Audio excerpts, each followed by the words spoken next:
18वीं लोकसभा चुनाव के लिए सेकेंड फेज की 13 राज्यों और केंद्र शासित प्रदेशों की 88 सीटों पर वोटिंग जारी है। ये शाम 6 बजे खत्म होगी। त्रिपुरा में सबसे ज्यादा करीब 36.42 और सबसे कम महाराष्ट्र में 18.83 वोटिंग हुई है।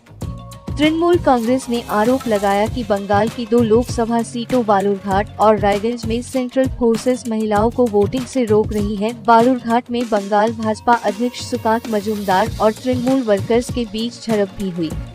सेकेंड फेज में लोकसभा अध्यक्ष ओम बिरला, 5 केंद्रीय मंत्री, 2 पूर्व सीएम और 3 फिल्मी सितारे मैदान में हैं। इसके अलावा राहुल गांधी, शशि थरूर और हेमा मालिनी की सीट पर भी वोटिंग हो रही है। आउटर मणिपुर के कुछ हिस्सों में आज दोबारा वोटिंग हो रही है। चुनाव आयोग ने इस सीट पर 2 फेज में चुनाव की घोषणा की थी। 2019 में सेकेंड फेज की सीटों पर सबसे ज्यादा भाजपा को 50 और एनडीए के सहयोगी दलों ने 8 सीटें जीती थी। कांग्रेस के खाते में 21 सीटें गयी थी, अन्य को 9 सीटें मिली थी। चुनाव आयोग के मुताबिक दूसरे फेज में 1198 कैंडिडेट्स मैदान में हैं। इनमें 1097 पुरुष और 100 महिला उम्मीदवार हैं। एक प्रत्याशी थर्ड जेंडर से है।